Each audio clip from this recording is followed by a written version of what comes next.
Ivanhoe, a romance. Ivanhoe by Walter Scott is a historical novel published in 3 volumes, in 1819, as one of the Waverley novels. It marked a shift away from Scott's prior practice of setting stories in Scotland and in the more recent past. It became one of Scott's best-known and most influential novels. Sir Walter Scott, 1st Baronet FRSE Scott, the 15th of August 1771 to the 21st of September 1832, was a Scottish historian, novelist, poet, and playwright. Many of his works remain classics of European and Scottish literature, notably the novels Ivanhoe (1819), Rob Roy (1817), Waverley (1814), Old Mortality (1816), The Heart of Midlothian (1818), and The Bride of Lammermoor (1819), along with the narrative poems Marmion (1808) and The Lady of the Lake (1810). He had a major impact on European and American literature. As an advocate, judge, and legal administrator by profession, he combined writing and editing with his daily work as Clerk of Session and Sheriff Depute of Selkirkshire. He was prominent in Edinburgh's Tory establishment, active in the Highland Society, long-time a president of the Royal Society of Edinburgh 1820-1832, and a vice-president of the Society of Antiquaries of Scotland 1827-1829. His knowledge of history and literary facility equipped him to establish the historical novel genre as an exemplar of European Romanticism. He became a baronet of Abbotsford in the county of Roxburgh, Scotland, on the 22nd of April 1820. The title became extinct upon his son's death in 1847. Historical fiction is a literary genre in which a fictional plot takes place in the setting of particular real historical events. Although the term is commonly used as a synonym for historical fiction literature, it can also be applied to other types of narrative, including theater, opera, cinema, and television, as well as video games and graphic novels. An essential element of historical fiction is that it is set in the past and pays attention to the manners, social conditions and other details of the depicted period. Authors also frequently choose to explore notable historical figures in these settings, allowing readers to better understand how these individuals might have responded to their environments. The historical romance usually seeks to romanticize eras of the past. Some subgenres such as alternate history and historical fantasy insert intentionally ahistorical or speculative elements into a novel. Works of historical fiction are sometimes criticized for lack of authenticity because of readerly criticism or genre expectations for accurate period details. This tension between historical authenticity and fiction frequently becomes a point of comment for readers and popular critics, while scholarly criticism frequently goes beyond this commentary, investigating the genre for its other thematic and critical interests. Historical fiction as a contemporary Western literary genre has its foundations in the early 19th century works of Sir Walter Scott and his contemporaries in other national literatures such as the Frenchman Honoré de Balzac, the American James Fenimore Cooper, and later the Russian Leo Tolstoy. However, the melding of historical and fictional elements in individual works of literature has a long tradition in many cultures, both Western traditions as early as ancient Greek and Latin literature, as well as Eastern, in the form of oral and folk traditions. See mythology and folklore, which produced epics, novels, plays and other fictional works describing history for contemporary audiences. Author: Walter Scott. Country: Scotland. Language: English. Series: Waverley Novels. Genre: historical novel, chivalric romance. Publisher: Archibald Constable, Edinburgh, Hurst, Robinson & Co. London. Publication date: the 20th of December 1819. 1. Media type: print. Pages: 401. Edinburgh edition, 1998. Preceded by A Legend of Montrose. Followed by The Monastery. Set in England in the Middle Ages, with colorful descriptions of a tournament, outlaws, a witch trial, and divisions between Jews and Christians, Normans and Saxons, the novel was credited by many, including Thomas Carlyle and John Ruskin, with inspiring increased interest in chivalric romance and medievalism. As John Henry Newman put it, Scott had first turned men's minds in the direction of the Middle Ages. 2. It was also credited with influencing contemporary popular perceptions of historical figures such as King Richard the Lionheart, Prince John, and Robin Hood. In June 1819, Walter Scott still suffered from the severe stomach pains that had forced him to dictate the last part of The Bride of Lammermoor, and also most of A Legend of the Wars of Montrose, which he finished at the end of May. By the beginning of July, at the latest, Scott had started dictating his new novel Ivanhoe, again with John Ballantyne and William Laidlaw as amanuenses. For the second half of the manuscript, Scott was able to take up the pen, and completed Ivanhoe, a romance in early November 1819. 3. For detailed information about the Middle Ages, Scott drew on 3 works by the antiquarian Joseph Strutt, Horta Angel Sinan, or a complete view of the manners, customs, arms, habits etc. of the inhabitants of England 1775-76, dress and habits of the people of England 1796-99, and sports and pastimes of the people of England 1801. 2 historians gave him a solid grounding in the period. Robert Henry with the History of Great Britain 1771-93, and Sharon Turner with the History of the Anglo-Saxons from the earliest period to the Norman Conquest 1799-1805. His clearest debt to an original medieval source involved the Templar rule, reproduced in the Theatre of Honor and Knighthood 1623, translated from the French of André Favine. Scott was happy to introduce details from the later Middle Ages, and Chaucer was particularly helpful, as in a different way was the 14th-century romance Richard Coeur de Lion. 4. The figure of Locksley in the story and many elements of the tale are undoubtedly influenced by Scott's association with Joseph Ritson, who had earlier compiled Robin Hood, a collection of all the ancient poems, songs and ballads now extant relative to that celebrated English outlaw 1795. Ivanhoe is the story of one of the remaining Anglo-Saxon noble families at a time when the nobility in England was overwhelmingly Norman. It follows the Saxon protagonist, Sir Wilfrid of Ivanhoe, who is out of favor with his father for Sir Wilfrid's allegiance to the Norman king Richard the Lionheart. The story is set in 1194, after the failure of the Third Crusade, when many of the Crusaders were still returning to their homes in Europe. King Richard, who had been captured by Leopold of Austria on his return journey to England, was believed to still be in captivity. Protagonist Wilfrid of Ivanhoe is disinherited by his father Cedric of Rotherwood for supporting the Norman King Richard and for falling in love with the Lady Rowena, a ward of Cedric and descendant of the Saxon kings of England. Cedric planned to have Rowena marry the powerful Lord Athelstane, a pretender to the crown of England by his descent from the last Saxon king, Harold Godwinson. Ivanhoe accompanies King Richard on the Third Crusade, where he is said to have played a notable role in the Siege of Acre. The book opens with a scene of Norman knights and prelates seeking the hospitality of Cedric. They are guided there by a pilgrim, known at that time as a palmer. That same night, Isaac of York, a Jewish moneylender, seeks refuge at Rotherwood on his way to the tournament at Ashby. Following the night's meal, the palmer observes one of the Normans, the Templar Brian de Bois Guilbert, issue orders to his Saracen soldiers to capture Isaac. The palmer then assists in Isaac's escape from Rotherwood, with the additional aid of the swineherd Gurth. Isaac of York offers to repay his debt to the palmer with a suit of armor and a war horse to participate in the tournament at Ashby de la Zouch Castle, on his inference that the palmer was secretly a knight. The palmer is taken by surprise, but accepts the offer. The tournament. Edit. The tournament is presided over by Prince John. Also in attendance are Cedric, Athelstane, Lady Rowena, Isaac of York, his daughter Rebecca, Robin of Locksley and his men, Prince John's advisor Waldemar Fitzurse, and numerous Norman knights. The first day of the tournament, in a bout of individual jousting, a mysterious knight, identifying himself only as Desdichado, described in the book as Spanish, taken by the Saxons to mean disinherited, defeats Bois Guilbert. The masked knight declines to reveal himself despite Prince John's request, but is nevertheless declared the champion of the day and is permitted to choose the queen of the tournament. He bestows this honor upon Lady Rowena. The second day, at a melee, Desdichado is the leader of one party, opposed by his former adversaries. Desdichado's side is soon hard-pressed and he himself beset by multiple foes until rescued by a knight nicknamed Le Noir Fainéant, the Black Sluggard, who thereafter departs in secret.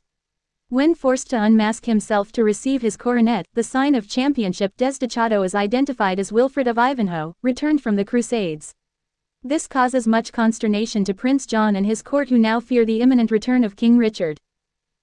Ivanhoe is severely wounded in the competition, yet his father does not move quickly to tend to him. Instead, Rebecca, a skilled physician, tends to him while they are lodged near the tournament and then convinces her father to take Ivanhoe with them to their home in York when he is fit for that trip. The conclusion of the tournament includes feats of archery by Locksley, such as splitting a willow reed with his arrow. Prince John's dinner for the local Saxons ends in insults. Capture and rescue. Edit. In the forests between Ashby and York, Isaac, Rebecca and the wounded Ivanhoe are abandoned by their guards, who fear bandits and take all of Isaac's horses. Cedric, Athelstane and the Lady Rowena meet them and agree to travel together. The party is captured by de Bracy and his companions and taken to Torquilstone, the castle of Front de Bœuf. The swineherd Gurth and Wamba the Jester manage to escape, and then encounter Locksley, who plans a rescue. The Black Knight, having taken refuge for the night in the hut of local friar, the holy clerk of Copmanhurst, volunteers his assistance on learning about the captives from Robin of Locksley. They then besiege the castle of Torquilstone with Robin's own men, including the friar and assorted Saxon yeomen. Inside Torquilstone, de Bracy expresses his love for the Lady Rowena but is refused. Brian de Bois Guilbert tries to rape Rebecca and is thwarted. He then tries to seduce her and is rebuffed. Front de Bœuf tries to wring a hefty ransom from Isaac of York, but Isaac refuses to pay unless his daughter is freed. When the besiegers deliver a note to yield up the captives, their Norman captors demand a priest to administer the final sacrament to Cedric, whereupon Cedric's jester Wamba slips in disguised as a priest, and takes the place of Cedric, who escapes and brings important information to the besiegers on the strength of the garrison and its layout. On his way out, Cedric meets the Saxon crone Ulrica, who vows revenge on Front de Bœuf and advises Cedric to tell the besiegers. The besiegers storm the castle. The castle is set aflame during the assault by Ulrica, the daughter of the original lord of the castle, Lord Torquilstone, as revenge for her father's death. Front de Bœuf is killed in the fire while de Bracy surrenders to the Black Knight, who identifies himself as King Richard and releases de Bracy. Bois Guilbert escapes with Rebecca while Isaac is captured by the clerk of Copmanhurst. The Lady Rowena is saved by Cedric, while the still wounded Ivanhoe is rescued from the burning castle by King Richard. In the fighting, Athelstane is wounded and presumed dead while attempting to rescue Rebecca, whom he mistakes for Rowena. Rebecca's trial and Ivanhoe's reconciliation. Edit. Following the battle, Locksley plays host to King Richard. Word is conveyed by de Bracy to Prince John of the King's return and the fall of Torquilstone. In the meantime, Bois Guilbert rushes with his captive to the nearest Templar preceptory, where Lucas de Beaumanoir, the Grand Master of the Templars, takes umbrage at Bois Guilbert's infatuation and subjects Rebecca to a trial for witchcraft. At Bois Guilbert's secret request, she claims the right to trial by combat, and Bois Guilbert, who had hoped to fight as Rebecca's champion, is devastated when the Grand Master orders him to fight on behalf of the Templestowe. Rebecca then writes to her father to procure a champion for her. Cedric organizes Athelstane's funeral at Coningsburgh, in the midst of which the Black Knight arrives with Ivanhoe. Cedric, who had not been present at Locksley's carousal, is ill-disposed towards the knight upon learning his true identity, but Richard calms Cedric and reconciles him with his son. During this conversation, Athelstane emerges not dead, but laid in his coffin alive by monks desirous of the funeral money. Over Cedric's renewed protests, Athelstane pledges his homage to the Norman King Richard and urges Cedric to allow Rowena to marry Ivanhoe, to which Cedric finally agrees. Soon after this reconciliation, Ivanhoe receives word from Isaac beseeching him to fight on Rebecca's behalf. Ivanhoe, riding day and night, arrives in time for the trial by combat. However, both horse and man are exhausted, with little chance of victory. The two knights make one charge at each other with lances, Bois Guilbert appearing to have the advantage. Bois Guilbert and Ivanhoe are enhorsed by each other's lances in the first joust. Ivanhoe rises quickly to finish the fight by sword. However, Bois Guilbert, suffering from the severe inner conflict of his love for Rebecca and his honor as a knight, dies from emotional turmoil. Ivanhoe and Rowena marry and live a long and happy life together. Fearing further persecution, Rebecca and her father plan to quit England for Granada. Before leaving, Rebecca comes to Rowena shortly after the wedding to bid her a solemn farewell. Ivanhoe's military service ends with the death of King Richard 5 years later. Characters. Edit. Principal characters in bold. Cedric the Saxon, of Rotherwood. Wilfred of Ivanhoe, Cedric's son. Rowena, Saxon princess, Cedric's ward. Athelstane, Saxon nobleman, Cedric's kinsman. Gurth, Cedric's swineherd. Wamba, Cedric's jester. Oswald, Cedric's cupbearer. Elgitha, Rowena's waiting woman. Albert Malvoisin, preceptor of Templestowe. Philip Malvoisin, his brother, Cedric's neighbor. Hubert, Philip's forester. The prior of Aymer, abbot of Jorvao. Ambrose, a monk attending him. Brian de Bois Guilbert, a Templar. Baldwin, his squire. Isaac of York, a Jewish money-lender. Rebecca, of York, Isaac's daughter, an accomplished physician and philanthropist. Nathan, a rabbi and physician. King Richard the Black Knight. Prince John, Richard's brother. Alias Locksley, Robin Hood, an outlaw. Reginald Front de Boeuf of Torquilstone, Norman holder of an ancient Saxon fortress. Cedric's neighbor. Maurice de Bracy, a free companion mercenary. Waldemar Fitzurse, Prince John's advisor, a fictional son of Reginald Fitzurse, a murderer of Archbishop Becket. 6. Hugh de Grant-Mesnil. Ralph de Vipont, a hospitaller. Friar Tuck, of Copmanhurst. Ulrica, of Torquilstone, alias Urfried. Lucas de Beaumanoir, Grand Master of the Templars. Conrad Mountfichet, his attendant knight. Hig, a peasant. Kirjath Jeram of Leicester, a rich Jew. Alan A. Dale, a minstrel. Chapter Summary. Edit. Dedicatory Epistle, an imaginary letter to the Rev. Dr. Dryas Dust from Lawrence Templeton, who has found the materials for the following tale mostly in the Anglo-Norman Wardour manuscript. He wishes to provide an English counterpart to the preceding Waverley novels, in spite of various difficulties arising from the chronologically remote setting made necessary by the earlier progress of civilization south of the border. Volume 1. Edit. Ch. 1. Historical Sketch. Gurth the Swineherd and Wamba the Jester discuss life under Norman rule. Ch. 2. Wamba and Gurth willfully misdirect a group of horsemen headed by Prior Aymer and Brian de Bois Gilbert seeking shelter at Cedric's Rotherwood. Aymer and Bois Gilbert discuss the beauty of Cedric's ward Rowena and are redirected, this time correctly, by a palmer Ivanhoe in disguise. Ch. 3. Cedric anxiously awaits the return of Gurth and the pigs. Aymer and Bois Gilbert arrive. Ch. 4. Bois Gilbert admires Rowena as she enters for the evening feast. Ch. 5. During the feast, Isaac enters and is befriended by the palmer. Cedric laments the decay of the Saxon language. The palmer refutes Bois Gilbert's assertion of Templar supremacy with an account of a tournament in Palestine, where Ivanhoe defeated him. The palmer and Rowena give a pledge for a return match, and Isaac is thunderstruck by Bois Gilbert's denial of his assertion of poverty. Ch. 6. Next day the palmer tells Rowena that Ivanhoe will soon be home. He offers to protect Isaac from Bois Gilbert, whom he has overheard giving instructions for his capture. On the road to Sheffield, Isaac mentions a source of horse and armor of which he guesses the palmer has need. Ch. 7. As the audience for a tournament at Ashby assembles, Prince John amuses himself by making fun of Athelstane and Isaac. Ch. 8. After a series of Saxon defeats in the tournament, the disinherited knight, Ivanhoe triumphs over Bois Gilbert and the other Norman challengers. Ch. 9. The disinherited knight nominates Rowena as queen of the tournament. Ch. 10. The disinherited knight refuses to ransom Bois Gilbert's armor, declaring that their business is not concluded. He instructs his attendant, Gurth in disguise, to convey money to Isaac to repay him for arranging the provision of his horse and armor. Gurth does so, but Rebecca secretly refunds the money. Ch. 11. Gurth is assailed by a band of outlaws, but they spare him on hearing his story and after he has defeated one of their number, a miller, at quarter staves. Ch. 12. The disinherited knight's party triumph at the tournament. With the aid of a knight in black, Richard in disguise, he is revealed as Ivanhoe and faints as a result of the wounds he has incurred. Ch. 13. John encourages de Bracy to court Rowena and receives a warning from France that Richard has escaped. Locksley Robin Hood triumphs in an archery contest. Ch. 14. At the tournament banquet, Cedric continues to disown his son, who has been associating with the Normans, but drinks to the health of Richard, rather than John, as the noblest of that race. Volume 2. Edit. Ch. 115. De Bracy, disguised as a forester, tells Fitzurse of his plan to capture Rowena and then rescue her in his own person.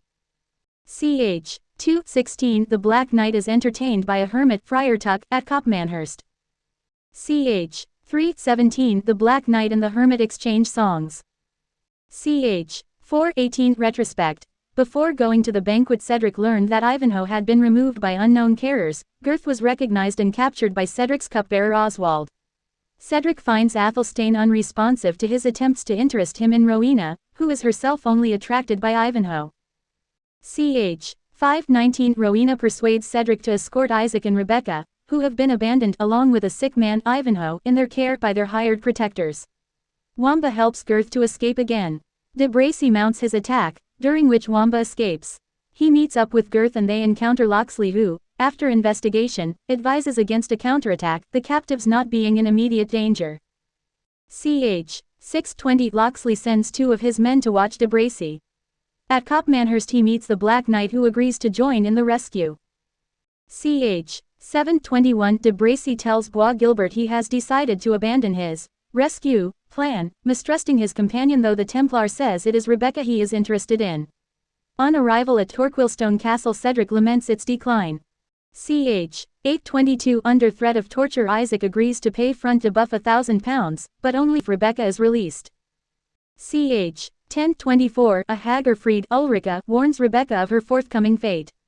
Rebecca impresses Bois Guilbert by her spirited resistance to his advances. Ch. 11:25 Front de Boeuf rejects a written challenge from Gurth and Wamba. Wamba offers to spy out the castle posing as a confessor. Ch. 12:26 Entering the castle, Wamba exchanges clothes with Cedric who encounters Rebecca and Erfried. Ch. 13:27 Erfried recognizes Cedric as a Saxon and, revealing herself as Ulrica, tells her story which involves Front de Boeuf murdering his father, who had killed her father and 7 brothers when taking the castle, and had become her detested lover. She says she will give a signal when the time is ripe for storming the castle.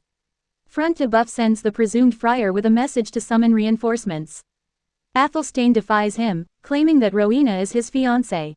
The monk Ambrose arrives seeking help for Eimer who has been captured by Locksley's men. Ch. 14:28 Retrospective chapter detailing Rebecca's care for Ivanhoe from the tournament to the assault on Torquilstone. Ch. 15:29 Rebecca describes the assault on Torquilstone to the wounded Ivanhoe, disagreeing with his exalted view of chivalry. Ch. 16:30 Front de Boeuf being mortally wounded, Bois Guilbert and de Bracy discuss how best to repel the besiegers. Ulrica sets fire to the castle and exults over Front de Boeuf who perishes in the flames. Volume 3. Edit. Ch. 131 The chapter opens with a retrospective account of the attack's plans and the taking of the Barbican. The Black Knight defeats de Bracy, making himself known to him as Richard, and rescues Ivanhoe. Bois Guilbert rescues Rebecca, striking down Athelstane who thinks she is Rowena. Ulrica perishes in the flames after singing a wild pagan hymn. Ch. 232 Locksley supervises the orderly division of the spoil. Friar Tuck brings Isaac whom he has made captive, and engages in good-natured buffeting with the Black Knight. Ch. 333 Locksley arranges ransom terms for Isaac and Eimer. Eimer agrees to write on Isaac's behalf to Bois Guilbert, to urge Rebecca's release, in exchange for Isaac loaning him money to pay his ransom to the banditti. Ch. 434 De Bracy informs John that Richard is in England. Together with Fitzurse he threatens to desert John, but the prince responds cunningly. Ch. 535 At York, Isaac stays with a friend, Nathan, as he strives to rescue Rebecca from the Templestowe. At the Priory the Grand Master Beaumanoir tells Conrad Mountfichet that he intends to take a hard line with Templar irregularities. Arriving, Isaac shows him a letter from Eimer to Bois Guilbert referring to Rebecca, whom Beaumanoir determines must be a witch. Ch. 636 Beaumanoir tells Preceptor Albert Malvoisin of his outrage at Rebecca's presence in the preceptory. Albert informs Bois Guilbert of her trial for sorcery, and warns Bois Guilbert not to defend her. Mountfichet says he will seek evidence against her, including bribing a few fake witnesses with fabricated stories. Ch. 737 Rebecca is found guilty of witchcraft and sentenced to death. At Bois Guilbert's secret prompting she demands that a champion defend her in trial by combat. Ch. 838 Rebecca's demand is accepted, Bois Guilbert being appointed champion for the prosecution. Bearing a message to her father, the peasant Hig meets him and Nathan on their way to the preceptory, and Isaac goes in search of Ivanhoe. Ch. 939 Rebecca rejects Bois Guilbert's offer to fail to appear for the combat in return for her love. Albert persuades him that it is in his interest to appear.